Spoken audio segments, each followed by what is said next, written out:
Well, hey there. I am here today to talk about emotions and actually feeling emotions versus releasing or what we think we're releasing. So often, especially in the spiritual community, when we meet with an energy healer or listen to a meditation, we are guided to just say, I release these emotions. And sometimes you can actually feel the energy shift, but sometimes it either doesn't last or it's not the profound shift that you're looking for, or you experience something completely different. So, how do we shift this energy that we're ready to shift? Well, it really comes down to what are you feeling in your body? So if you take a minute and just feel your body, talk to your body, or do a body scan, and that's just basically where, at least for me, I start at the top of my head and just notice how different parts of my body feel. And then I work my way down. So, like, you might feel tightness in your jaws, or you might feel tension in your shoulders.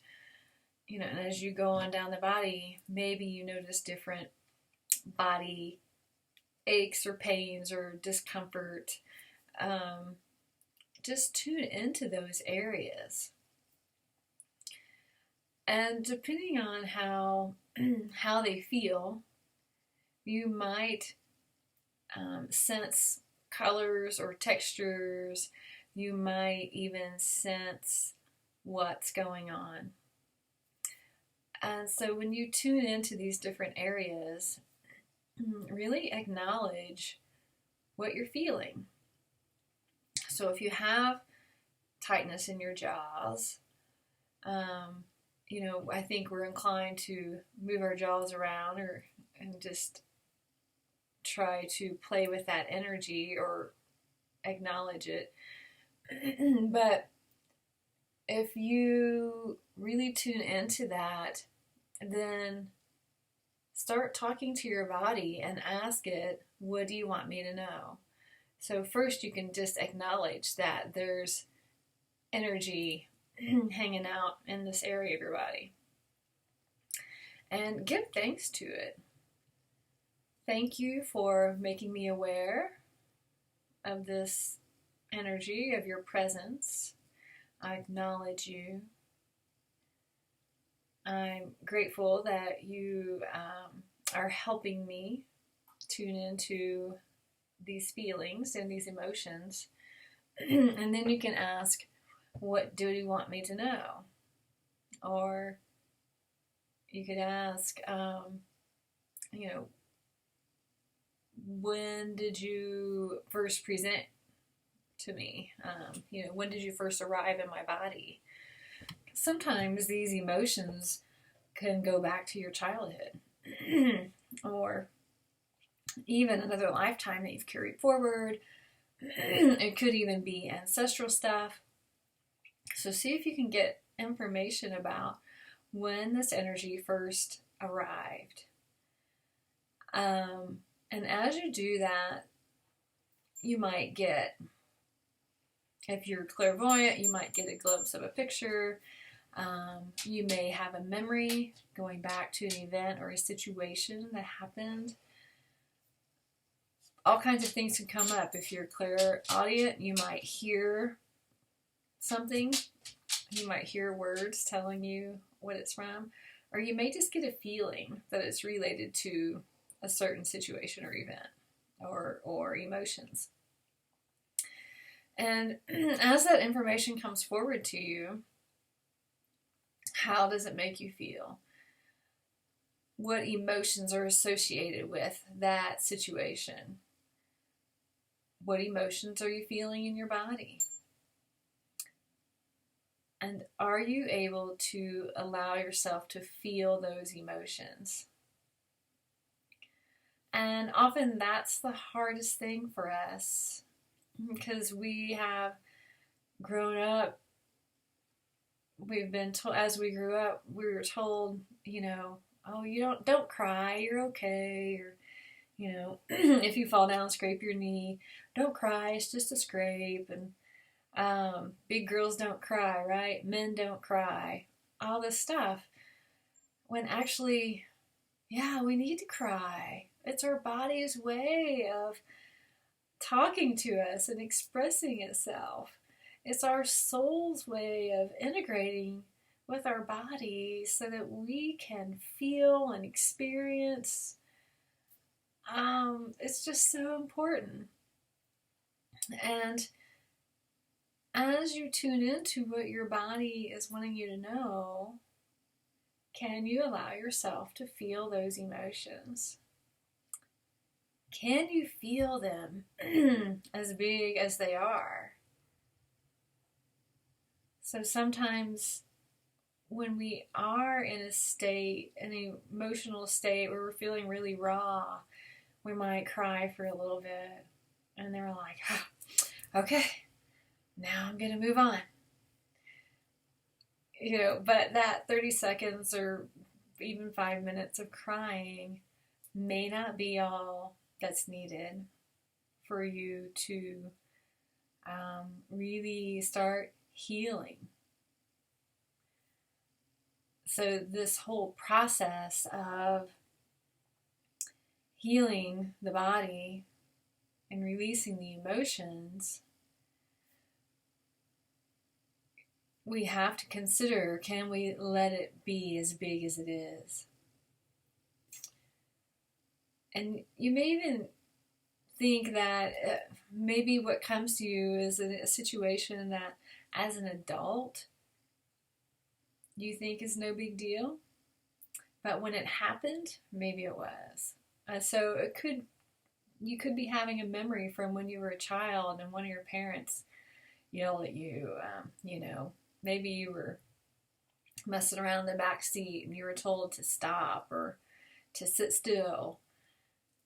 That was just your parents' way of getting your attention to sit still so nobody got hurt or nobody had an accident in the car or whatever. And as an adult, we look back and it's like, well, yeah, it was just my parent looking out for my safety.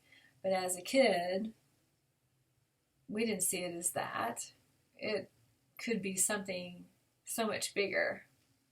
And it could have really affected how you were feeling, So allow yourself to acknowledge that it was a traumatic event.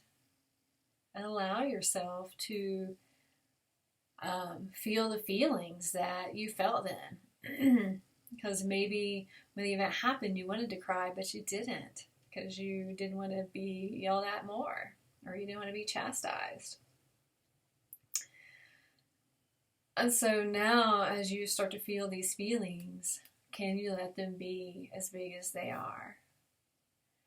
Can you let them be expressed through the body? And it could be in a variety of ways. Crying, screaming, stomping, hitting your pillow. It could even be through journaling. Excuse me. And so as you allow these emotions to come through and be processed,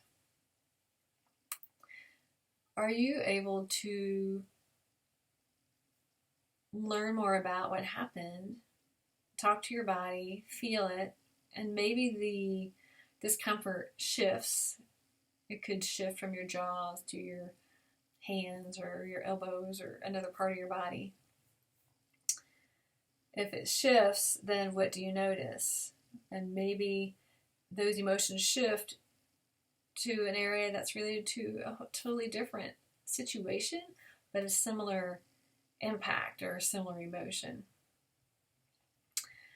And so do that process again and see if you can feel the emotions. Can you allow them to get as big as they are? And ask yourself, am I ready to let this go? Am I ready to receive the healing? Am I ready to forgive? So can you forgive the other person? Can you forgive yourself? And if it was something that you did to someone else, can you ask that person to forgive you? Can they forgive you? These are all really important questions. And it's okay to have those conversations in the realm of the spirit. So you can close your eyes and visualize calling in those individuals and having that conversation. Open your heart and feel their energy. Feel your own energy, sending out love to them and to the world. And as you do that, can you allow forgiveness to come into your heart? And I think the biggest piece is, can you forgive yourself? So even if someone did something to you, often we will feel responsible because we were there. Or maybe you feel like you instigated something. Or gosh, I shouldn't have been in the room when mom and dad were arguing. Or I shouldn't have done this. I shouldn't have said that. I shouldn't have been here. Can you forgive yourself? And as you go through and start processing that and bringing in that forgiveness, what do you notice in your body? How does it shift? The forgiveness piece, I have found in sessions with clients that forgiveness piece is huge in healing the body, healing the mind, healing the spirit. All of it comes together in forgiveness. And so how can you bring all these tools together and feel this energetic shift in your body? So start with just acknowledging what you're feeling. Can you feel it? Can you express the emotions? Can you bring in forgiveness?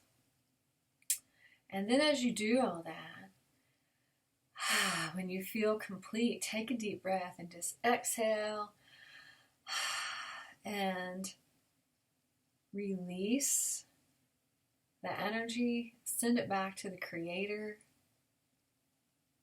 Call in your angels and your soul and the Creator to be with you, to guide you,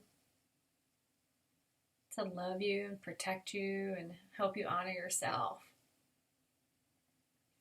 So I would love to hear your thoughts about this exercise, and if it helped you, I am happy to go deeper. Sometimes we can use just a little bit of assistance for someone to ask different questions to help us go deeper.